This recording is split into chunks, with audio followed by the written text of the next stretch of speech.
Hello and welcome to Push Your Glasses Up. I'm Mikey. And I'm Rena, and hi. Hello. It's nice to do this in the daytime again. Yeah, we're getting to close to not dark all the time, which is terrific, even though it's dark here area. It's still dark in here. Always. Wearing an emo band shirt right now, so yes. Yep. So we are back to talk about episode 3 and 4 of The Falcon and the Winter Soldier. More than halfway done with this season already, which is nuts.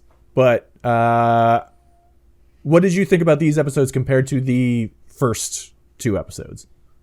I feel like it's really picked up. And like, are we supposed to like Zemo? Because I don't remember really liking him from Civil War, but I really like him now. There's a memality to him in this version that wasn't really there so much in the last version. I don't know. I think they're even if they don't do those like somewhat cartoony things with him, I think they do a good job of portraying the theme of it's not just right or wrong. There's a little bit of gray. So I think they're doing a good job of balancing out like liking the bad guy, but also liking the good guy kind of thing. But that was always the case with him, because even in Civil War, when we're first introduced to the character, like his reason for being upset with the Avengers was valid, right? Like they came in and they did destroy his homeland. Like he wasn't, I mean, the way he went about it was not good, but at the same time, he wasn't wrong for his feelings. Right. I think it may have just been not fully developed at that point, but there is a question of, is it okay to like him when he is saying that certain people shouldn't exist. So it is, granted it's a fictional version of that, but like it's a little hard to say whether or not like that's. Yeah, but he's saying that's something that's within people's control, right? If he's talking about super soldiers shouldn't exist, I mean, for the most part, right? It's something that's created versus how no one's born a super soldier. No, well, and he's been true to his word too about getting rid of that. He's kind of saying on a bigger picture that people who are super powered shouldn't exist. At least that's the way that it comes across to me. Because going along with the rest of the themes of the show that we've already gone through with like the first couple episodes and whatnot, it sort of highlights that a little bit more than just the idea of him being anti-super soldier. I think it's anti-super is how it comes across to me. So I think both POVs on that are valid. It's just, for me, it just came across that way a little more. But. Well, that, and I like that he defines the word supremacist in a broader context. Yeah. So we'll jump into the episodes a little more now. In episode 4, that conversation that Sam has with Carly is extremely good. And it is one of those like tough conversation moments. You like, the thing with this is new Captain America wants to just go in and fuck shit up with fists and whatnot. But the hard conversations are where true movement can happen. And I think that's a good mirror to kind of everything we go through in real life. Where as like any superhero thing, if they would just talk, it would all be fine. Everything would work itself out usually. And that's sort of how it works in real life too. So, yeah. But I like the layers that have been going on. Let's like start from episode 3 where they go like Bucky just decides that he has to help Zemo escape and like he's a means to an end. Okay, fine. But he does help them and he is clear about what his goal is to accomplish. An uneasy alliance.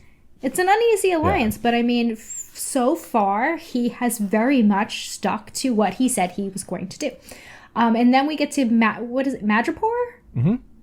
And like that was just like kind of a fun episode. And then we see Sharon Carter again, and she's like making her living on the edge. You see more than Sharon Carter. You see X-Men references. That's which X-Men reference? Oh, well, I know Madripoor. They're not like named references or anything, but like there's a giant thing of graffiti of a snake rearing its fangs out, which to me seems like a reference to Viper. And then the bar that they go to is specifically a bar from X-Men comics that Logan hangs out in.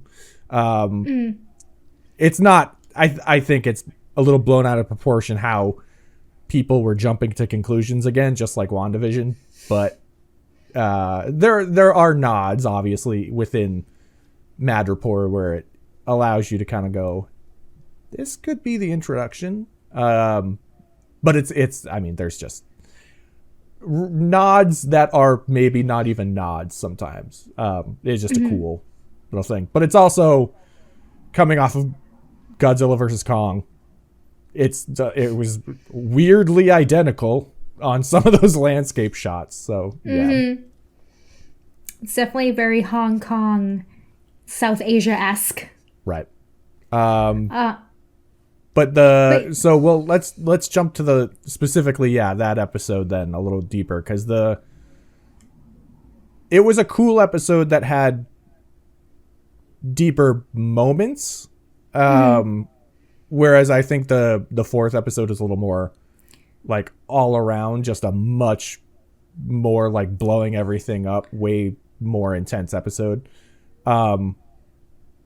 The prison riot stuff is cool, and it was a little more character development of like how are they going to work together, which is neat because it was a little. You can get lost in a situation like this where it's going to be a lot of action and whatnot, but like going on undercover missions and like the reference to Smiling Tiger in there is cool. But yeah, I liked this episode a lot, as even though it was more about the moments and less about like really trying to be a full crazy episode. But and the reference to White Wolf too. Right, yeah. A second time they've done that. They did that in like episode 2, I want to say. But it makes sense because in episode 4 we get a taste of Wakanda again. So well, it's in nice episode to, like, 3 we do, because the tea's at the end too. Oh, right. That is at the end.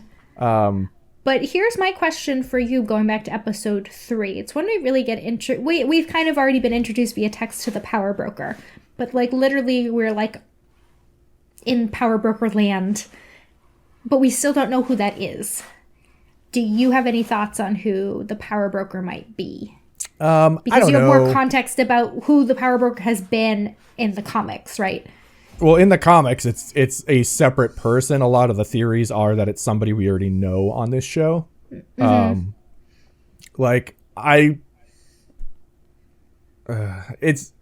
one of the theories says that it's Sharon. I don't see that. I see her as still working with an agency deep undercover. I don't see her as necessarily the Power Broker, because like, yeah, she gets to the point in one of these episodes where she is like at the end of the shipping container section, she is like driven off by somebody, and she then has a phone call in the 4th episode where she's around soldiers and stuff, but that it still doesn't play entirely as she's playing the part of the Power Broker. I could see Thunderbolt Ross coming back in that role. I don't know. It's kind of weird because it's hard to tell with the fact that it is multiple other people in the comics that we haven't been introduced to. So I want it to be that. I want the world to expand. I don't want the world to... It's the whole argument about Star Wars. Like, I don't want the same story over and over and over and over. I want to see other eras and other characters brought in. So the power broker's a Skywalker. Right, yeah. Power broker Skywalker, he says into a desert. Yes. As he buries the last of the super soldier serum. Yeah. But that was like a fun, colorful episode. But I feel like the next episode really hit home for me. And it actually, by the end, made me extremely emotional. I think we should just take it from the beginning and like work our way through that one. Yeah, well, I do. Before we go fully into episode 4, it is good for the context of we have a setup of how many vials of serum there are through in episode 3 when they like go find that scientist that was doing this on the black market. Also, the fact that everyone on the internet thought that they said they were going to where Doctor Doom is, even though they were just going to a real country that's in the real world. Yeah, I like Lithuania and Latvia and Latveria, and like people are getting a little mixed up in the references, I think. But Latvia is a real country. Yeah, exactly. So with episode 4, I think has some of the strongest moments of a lot of even in Marvel movies. Like from the get-go, that opening sequence of the flashback of Bucky is something special. Like not just for the show, not just for MCU. I think that moment is a very poignant thing to see on screen. Because it is somebody breaking free and having autonomy over themselves again. And it was just as soon as the episode opened, just absolute like 0 to 60 fantastic thing. Well, like, let's talk a little bit about the Flag Smashers, because I feel like we're getting more context now around what Carly is trying to do, kind of what happened after the blip, and what they're... Before it kind of seemed like they were more like, you know, just kind of trying to topple everything over, but understanding that there were no borders during the time when everyone was gone, that, you know, people who were living in poverty had the opportunity to lift themselves out. There weren't really... Everyone was kind of a refugee, or there were no refugees. They were all kind of in the same boat, and there was unity around the world. But as soon as everyone came back, they just started kicking people out and, like, pushing them into, like, camps and settlements and, like, whatever, and just taking everything back and not caring about the people who have been there for 5 years. Like, I can see her point. And I mean, that's why she's gaining traction with people for giving them food and medicine. I don't agree with her killing people, but like, I mean, the world that she describes that people missed out on sounds nice. That's Sam's whole argument is, I understand why you're doing what you're doing. I don't understand what... I am not agreeing with the way you're taking care of it. Like, I don't think she's the big bad, though. Like, I thought they were originally kind of setting her up as, like, the leader and, like, whatever, but, you know, I feel like it's more nuanced than that. I mean, the big bad is going to end up being the power broker, I think. There's going to be a reveal in the final episode, and it's going to continue on from there. Well, yeah, that's... The other thing is, like, the less stereotypical big bad of, like, not the villain that's from within. But yeah, the thing with the Flag Smashers is I think it was teased that they would be the direct antagonist of this until the show started pointing out gray areas with everybody. And showcasing that people doing things that may be the wrong way to do things might be doing them for the right reasons, and people doing things for the right reasons doing things that are right might be doing them the wrong way as well. But there's an interesting contrast, though. As Sam's talking to Carly, and we hear, I think it was a little bit earlier, we hear John Walker talking to his best friend about their time in Afghanistan. Lamar. So I was gonna Battlestar. I didn't want to refer to him as his comic book or his superhero name, because obviously I'm not gonna forget Battlestar. But they were having a conversation about medals of honor and what they did during their time in the military. Like, was that actually honorable? Like, what did they do? Like, they had to do things that they didn't want to do. And I'm going to imagine, like, knowing what war has been like over there were civilian casualties. But then, they're the good guys. But then Carly also has civilian casualties, and she's the evil person. But are they both still giving supplies? Are they both trying to create a better world? There's, like, an interesting parallel. Yeah. It's the difference between sanctioned and unsanctioned collateral damage, basically. And it's with Carly, it's a little bit weird because there's some stuff I don't love how they're doing it, where 90% of the episode they're setting up the sympathetic aspect of it, and then like in the final moments of episode 3 she sets fire to a building and like it's and kills everybody inside of it. It's a little too quick of a turn, and then to go back onto episode 4, then it's back to sympathetic until they're like, oh, she's gonna call Sam's sister, and like that actually makes more sense to me than when she decided to burn that building with people inside of it, because like she's trying to connect if Sam is worth running through or running around.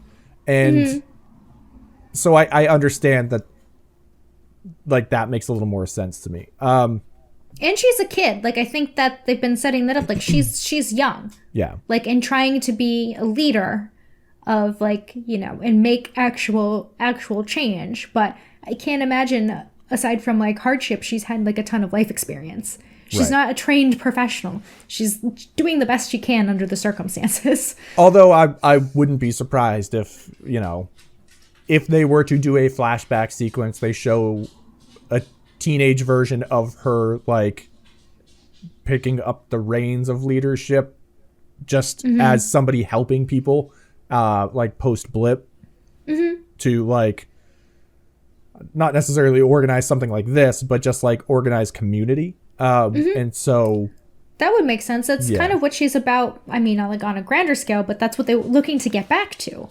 Yeah. That's why they have schools. That's why they have supplies. Yeah. And so I think it's also that she just probably took example from the woman that was taking people in. Because she was basically taking orphans in and giving them family. So I assume that that's sort of the mentality she's going with.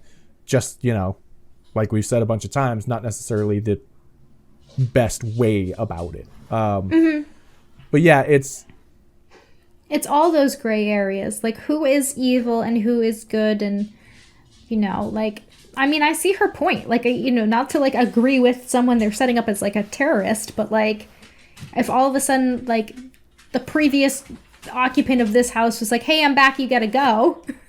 Like, you'd be like, no, I live here. Like, no, I was gone and now I'm here, so you have to go. Yeah. What the fuck? Like, I just, like, equate that on a mass scale of what happened sort to, of like, in the blip. That sort of shows back in the earlier episodes that what the banker said was, like, really intense. The whole thing with, like, everybody coming back, like, this is directly fleshing out exactly what he started to mention there. But yeah, it's that gray area stuff is where it gets I like it living more in the gray than when they just make Carly out to be like full on bad. Like, yeah, that's like too much because that's not what they're trying. That's not what she's trying to do. Yeah. So the other side of this is the evil within, which is the way that John Walker's sort of been. So they say throughout the show, like there's never been another Steve Rogers. Like Zemo says it, our own government says it, Sam says it. Like him. It's Mikey, I miss him like he's real. Like I miss Well, that's Steve. the thing is we have him. But it's Sam. Like he's living up to everything that Steve would do and more. Like he straight up says at one point, like, no, you need to let me talk to Carly because I helped people that were living with the stresses of coming back from something. Like you need to let me handle these situations rather than just going in and trying to punch your way out of it. He got Steve back on track. He was having a really hard time. Yeah, well, and not only that, but it's like that's Steve's whole thing. Like, yeah, he'll like smash shit up if he has to, but only if he has to. He still wants to communicate through all these things, and that's why the original Avengers movie, when the first like arguments started happening between Tony and Steve, when Steve was like, go put on the suit, I was like, that doesn't fit. Like, as much as I have always enjoyed that movie, that moment, like, none of it felt organic or natural to me because it was out of character. Like that's where they got to with Civil War. That's not where they were when their first meeting. Like, that's not where Steve was in that moment. But and he wasn't perfect. That's why Civil War happened, because he put his best friend above all his other friends, and he made some bad choices, but like they always came from a place of trying to do good. And where in the contrast with John Walker is that he believes he is fundamentally good and right, thus everything he does is fundamentally good and right. Right. And which is a different thing. And you can see it in a lot of parts where it's like so triggering to me. Like, I can't, like, that episode left me in tears. Like, that type of person. Yeah. That type of man, it's a lot. It's a lot for me. The impatience, my word above all, the jumps to conclusions. Like, it's the whole thing about this show is like everybody is going to see things differently, and as long as it's communicated properly, you can work it out. And he's just go in and handle it without a word. And it's not even that he doesn't have good people, because Lamar is, I feel like, much more level-headed. I think he's, even though he says, like, yeah, I would take the serum. Like, I think a lot of people would, but the problem is it right for each? I think Lamar taking the serum, you come out on a completely, I don't think it would be like, Steve or anything, but I think it would be a more level-headed just person, because he seems to understand that, like, not everything is cut and dry. Not everything is... Well, he's not coming in with a massive chip on his shoulder either. Yeah. Well, that's a big part of it, is the way that they're playing it is expectation, and whether or not somebody's living up to that. And then that's driving John to a point of instability where, like, as long as you are confident in yourself, you don't end up normally taking it out on people, because there's a difference between confidence and, like, thinking you're necessarily better than everyone. Arrogance. Yeah, exactly. Yeah. But what it really is insecurity. And nothing is scarier than male insecurity, let me tell you. Yeah. Turn on the news almost any single day. That's why it was so upsetting to me, because like kudos to Kurt Russell's son there, because his name's Wyatt. Wyatt is just phenomenal. To get that, he's doing a great job. Yeah, he is doing like I know everyone hates, well, not everyone hates this character. That's also a whole other problem that we'll get to. But I mean, the fact that it that's the kind of guy that gets rejected by a woman and then goes and shoots her. Like, that's the kind of person who just gets, had a bad day, is what they say in a press conference. Like, that's that type where they just snap, and we see him snap. Yeah, the moment that, like, when did you catch on to that he actually already took it?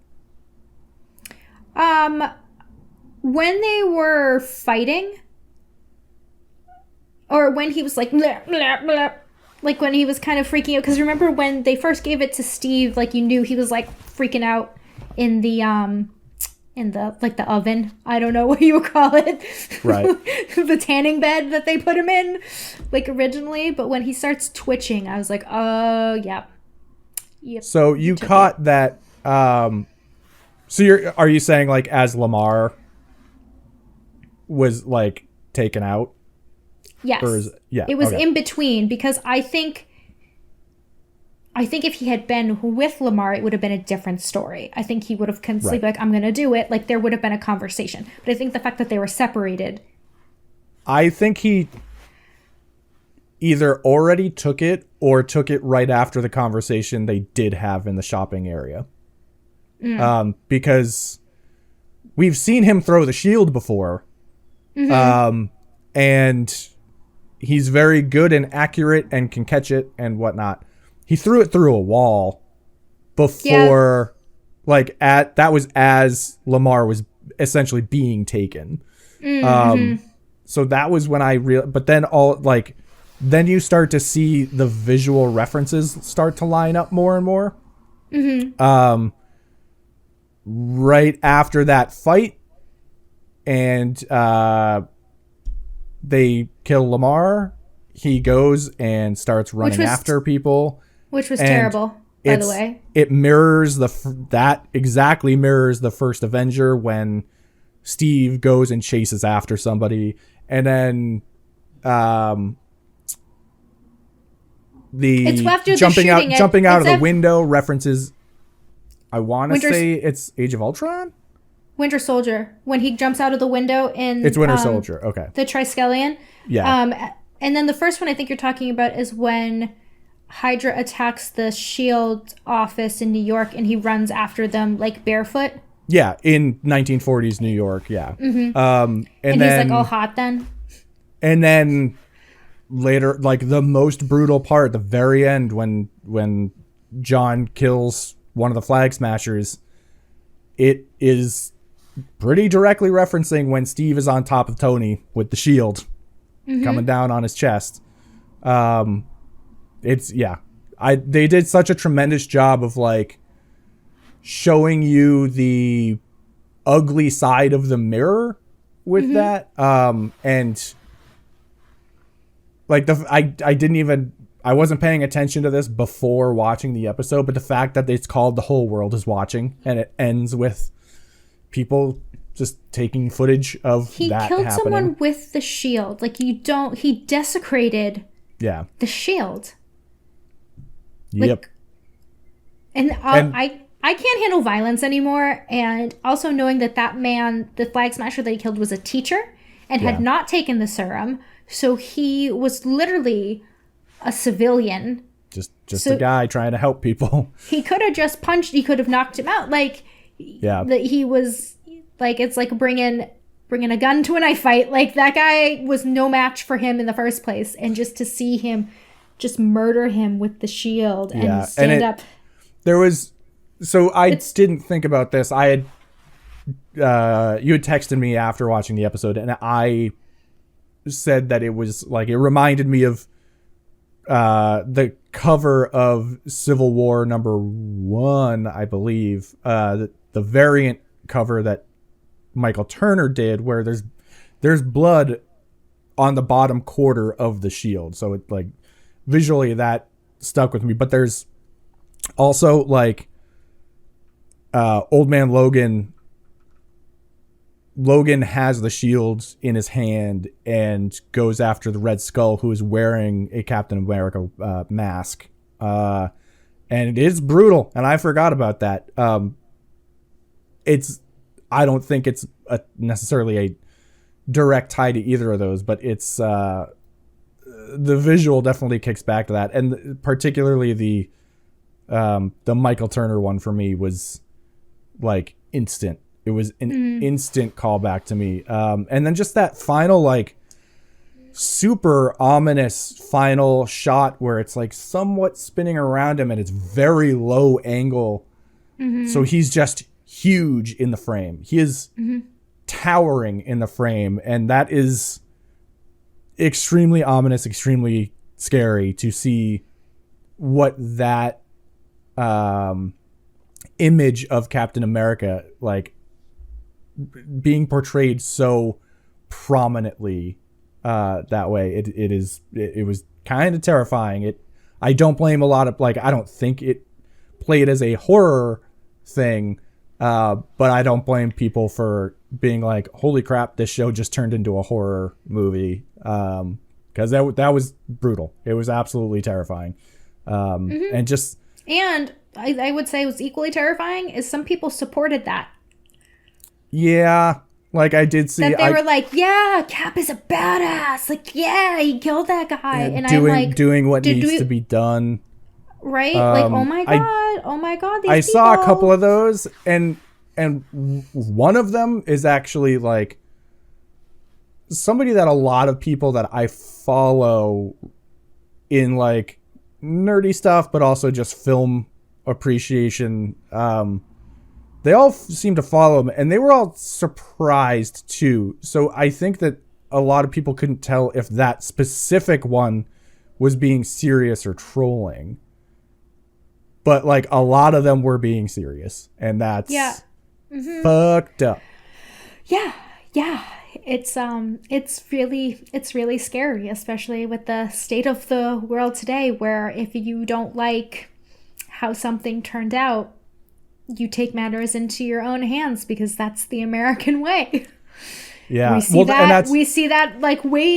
that way too much. Like, that's one of the very strong and memorable things that I saw in regards to people reacting to this episode was, I forget who tweeted this out, but it was very good. They said Steve is what America wants to be, the ideal of what we want to be, and John is what we are. And it's 100% accurate. Yeah, I'd say so. There was another this is intense for me, but there was another part that kind of got a lot of play on the internet, which was involving the what is it? Dora Milaje? Yeah, Dora Milaje and Bucky's vibranium arm and the failsafe, and whether or not. Yeah, that's the thing for me is I don't take that as a failsafe. I take that as them being trained to disarm somebody, and it literally is somebody disarming. Like they're literally disarming Bucky. I never actually read that as it was something that they set up in order to, because they didn't trust him or whatever. It just came off to me as like they just got him to not be a part of that situation. Or they were also reminding him, hey, we did all this for you and you're fighting us. Right. Like, they didn't have to rehabilitate him. It was a favor to Steve that T'Challa took on, right? That he just wanted to be frozen. He just put me on ice until things are better. But they rehabilitated him. They gave him the new arm. They put in a lot of work. And I felt like her doing that was saying hey man, Like, we've done a lot for you. We're not asking for much. We're holding this man accountable for what he did. Yeah, and in reference to Zemo. Yeah, and it's just like I get why people would think that it was like they put some sort of fail-safe hack into it so that they could just do it whenever they want to, but it just doesn't play that way to me. They don't.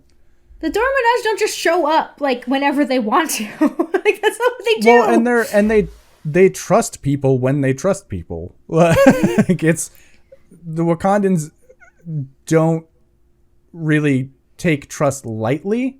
Mm-hmm. And so for good reason. I feel like when you are trusted, and so I don't feel like it's anything to do with them being like, well, we needed to make sure. It played as they're good at what they do, and so they're able to, like, just the same way that they can get the shield away from John. Like, it played like that to me. So yeah. And they were like, he just got his autonomy back and they took it away from him. I'm like, they didn't take it away from him. They took the thing they gave him away from him. They took the arm back. His autonomy isn't the arm. His autonomy is his mind. Yeah. Like, they read way too far into that. And again, they had no obligation to rehabilitate this man they had never met, and yet they did it. So, really, he owes them one anyway. And they even gave him time with Zemo. They even were like, hey, you have time. They backed off, which I don't think they negotiate very often. I think they have their missions and they do it. So, yeah. Remarkably chill thing for them to do.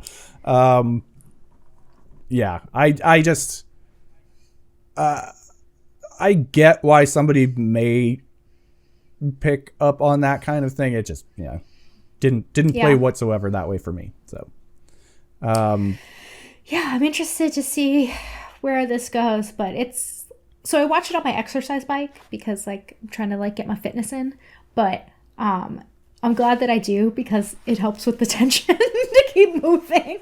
Right. Most of the episodes, because of my sleep disorder, I've just been awake for them when they launch. This episode, I actually was like, you know what? Super happy that I'm kind of tired right now. I'm going to go to sleep. Fell asleep at like 10:30 p.m. Woke up at 1:30. So I was awake anyway for it. I'm glad that I wasn't, because after that episode, I would not have gone back to sleep. Yeah, it was. Like, I wanted to. I think I didn't cry. go back to sleep. I think I went back to bed, but I did not go back to sleep.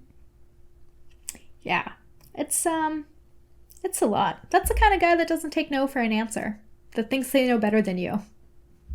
Yeah, it's a lot. Thanks for the trauma, Marvel. Hey, they're showcasing a lot of themes in this season, so at least they're accurately portraying that. I'm sure I'm not the only one who has felt this way in certain episodes, because there are a lot of things that, from my perspective, I don't understand or I've never experienced. So, especially all the stuff with Sam and, like, the, blatant racism that they display here, because you're right, this isn't the ideal America. This is the one that we have. Yeah, and it goes back to, like, the WandaVision was showcasing the aftermath of falling apart, basically, and this is doing just as good a job, in my opinion, as showcasing a more societal. Like, WandaVision was like a person dealing with grief and change associated with this catastrophic event, and this is like the world and how they're dealing, like, post a catastrophic event. Yeah, the way culture responds, which is very oddly timed. I mean, maybe it wouldn't be so affected if we weren't, like, living through, like, a pandemic, civil unrest, a very, very crazy election season last year, and, like, 17 other things. Mass shootings, like, what else? Minimal 17 other things, yeah. Right, so, maybe if everything was a little more rosy, well, he just seems like a jerk. it is going to be difficult, I think, like as hard as this episode, specifically 4, was to watch some of that stuff. I think it also is easy to say that it was because of that it's probably the best episode of the show so far. And they're gonna have a tough time topping that. Like, they're gonna have moments in the next couple episodes that I think are very big and will get the internet talking, whatever. But I think that this episode, from start to finish, is just something that they're gonna have a hard time sort of matching. Like in terms of Cap moments, like in Winter Soldier when Bucky catches the shield, I would say in Endgame when Mjolnir rises from like and ends up with Steve, like that, I would put it up there with those moments of like having an emotional reaction, even though it's on like the opposite end of the spectrum. Right. Yeah. Equal on the opposite side. But yeah, it was a lot of way. Yeah, particularly because like the end of this episode is so fucking nuts. I almost closed. First when Lamar died, I was like, oh, like I did not see that. It happened so quickly. Like I didn't see that happening. I didn't know that was going to happen. It played as if he was going to, like, either John was going to find him or he was going to get out of it. That turn was like that. It was instant. So yeah, that was. In the end, you know how I am when things like when there's a lot of violence and I do this. Yeah. Face off. Yeah. I'm so like the way that this is going. It could already take over the spot that WandaVision has on my rankings, which is nuts. That's friggin' nuts, because it, like, that just blew everything out of the water. And then even though this is more like quote unquote stereotypical for an MCU thing, a little more, you know, like spy action, what have you, it's much, much bigger than that. And I think that they're doing such a great job at showcasing important things that, you know, could always be showcased maybe a little bit better, but they're doing it in a way that still makes sense for this story and still makes sense in this world, that at least we have that. It's not going to ever be perfect in covering that. Most media won't be, but to do something on the scale of the biggest franchise in the world, putting a spotlight on some of these things, I think it's a step in the right direction in the very least. So yeah, I just wish that we really did have a Sam or a Steve or Sam and Steve, or even a Rhodey at this point. Like, yeah, anyone watching out for all of us. But yeah, I think we're pretty much at the point where we're probably going to get a little more redundant on anything else we say. So I think we're probably going to wrap it up at this point. We will be back with another episode for the final 2 episodes of The Falcon and the Winter Soldier. That's going to be the same week as Mortal Kombat. So Mortal Kombat. I don't think we have anything in the upcoming week span. So might take a little time off, come back for those 2 episodes. But other than that, I think that'll do it. So we'll be back with those. And until then, bye.